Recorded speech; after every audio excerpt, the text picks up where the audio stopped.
क्या हो अगर अर्थ जिस पर 70% पानी है वो किसी वजह से पूरी तरह से सूख जाए, बड़े बड़े ओशन भाप बनकर उड़ जाएं। आज की हमारी कहानी एक ऐसी ही पोस्ट अपोकलिप्स सिचुएशन पर बेस्ड है जहाँ ये सब कुछ हो चुका है। The ocean maker. इस कहानी की शुरुआत में दिखाया जाता है बड़े बड़े ओशन जो कभी पानी से भरे होते थे आज सूरज की गर्मी से पूरी तरह से सूख चुके हैं। जमीन प्यासी है, दूर दूर तक ना तो कोई पेड़ है और ना ही हरियाली। जहाँ तक नजर जाती है सिर्फ सूखा दिखाई देता है। इसी बीच आसमान में एक प्लेन को दिखाया जाता है जिसे ईव नाम की एक साइंटिस्ट चला रही है और ईव ने रेन मेकर नाम का एक डिवाइस बनाया है। दरअसल ये वो समय है जब बारिश बिल्कुल नहीं होती, जमीन पूरी तरह से सूखी है। लोग पानी के लिए प्लेन से बादलों में गोते लगाते हैं और उसी से पानी इकट्ठा करते हैं, लेकिन जिनके पास प्लेन नहीं है उन्हें पानी बहुत कम मिलता है और इसीलिए ईव ने रेन मेकर नाम का एक डिवाइस बनाया है जिससे केमिकल रिलीज होगा और बादलों पे वो केमिकल रिलीज करने से बारिश होगी। और इसी एक्सपेरिमेंट के लिए आज वो यहाँ है इस प्लेन में, लेकिन उसके प्लेन की हालत बिल्कुल भी अच्छी नहीं होती। ईव को इस प्लेन से बादलों को ढूंढते हुए बहुत समय हो गया है, लेकिन उसे अभी तक एक भी बादल नहीं दिखा होता और वो पूरी तरह से निराश हो चुकी है।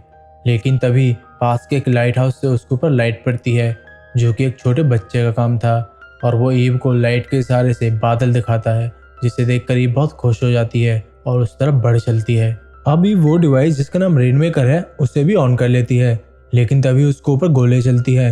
दरअसल वहाँ 3 प्लेन और आ चुके थे जो कि उन्हीं बादलों से पानी इकट्ठा करना चाहते हैं। वो लोग ईव पर गोलियां इसीलिए चलाते हैं क्योंकि वो लोग नहीं चाहते कि ईव भी उनका पानी कलेक्ट करे, क्योंकि इस समय पानी की बहुत ज़्यादा कमी है और अगर लोग एक दूसरे को देख लेते हैं तो उन्हें मार देते हैं। ये समय ही कुछ ऐसा है।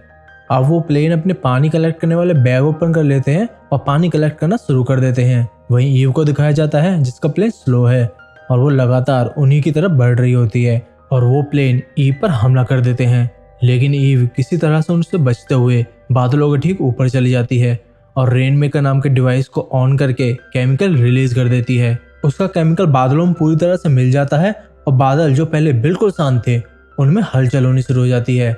बिजली कड़कने लगती है, ऐसा लगता है मानो बारिश होगी। अब बादलों के कड़कने की आवाज सुनकर प्लेन्स ईव का पीछा करना छोड़ देते हैं और पानी कलेक्ट करना शुरू कर देते हैं। ईव ये देखकर बहुत ज्यादा खुश हो जाती है कि उसका एक्सपेरिमेंट कामयाब रहा। वहीं तीनों प्लेन की बोतल भर जाती है और वो यहाँ से जाने लगते हैं, लेकिन तभी वहाँ एक बहुत बड़ा प्लेन आ जाता है और वो उन तीनों प्लेन पे फायरिंग करता है और एक को मार गिराता है।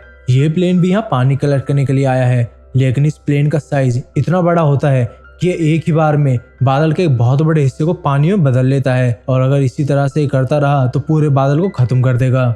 ईव को ये देखकर बहुत गुस्सा आता है और वो अपने प्लेन को उस तरफ मोड़ लेती है क्योंकि वो चाहती है कि ये बादल बारिश बन के बरसे, जिससे कि धरती पर पानी आए और अर्थ फिर से पहली जैसी हो जाए।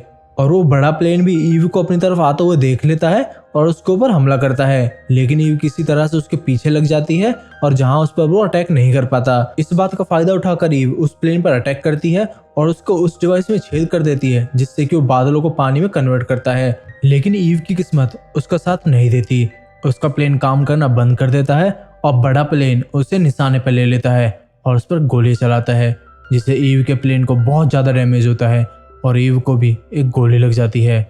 उसके रिसर्च के सारे पेपर हवा में उड़ जाते हैं और उसका प्लेन भी आउट ऑफ कंट्रोल होकर सीधा जमीन की तरफ बढ़ रहा होता है और इससे पहले कि प्लेन जमीन पर टकराता ईव किसी तरह से उसे कंट्रोल कर लेती है। ईव देखती है कि वो बड़ा प्लेन अभी भी वही है और बादलों से पानी कलेक्ट कर रहा है, लेकिन ईव घायल है, उसे गोली लगी हुई है और साथ ही साथ उसका प्लेन भी अब खराब हो चुका है। उसे पता है कि उसकी जान अब नहीं बचेगी, इसीलिए ईव ये डिसाइड करती है कि वो किसी भी कीमत पर उस प्लेन को रोकेगी और वो उस तरफ बढ़ चलती है। ईव का प्लेन और वो बड़ा प्लेन दोनों बादलों की तरफ आमने सामने से आगे बढ़ रहे होते हैं, इसीलिए वो बड़ा प्लेन ईव के प्लेन को आते हुए नहीं देख पाता। ईव फाइनली अपने प्लेन को गुड बाय बोलती है और उसके बाद उस प्लेन को बादलों में जाकर उस बड़े प्लेन से टकरा देती है और उसके बाद एक बहुत बड़ा धमाका होता है। सब कुछ एकदम शांत हो जाता है।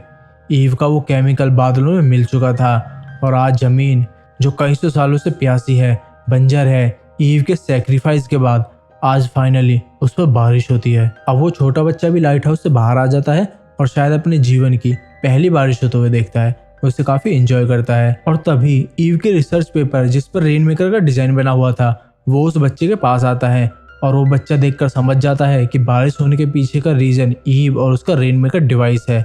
अब शायद वो बच्चा किसी की हेल्प से या खुद से रेनमेकर डिवाइस बनाएगा और अर्थ को हील करने में हेल्प करेगा। इसी छोटी सी होप के साथ ये कहानी, ये फिल्म यही एंड हो जाती है।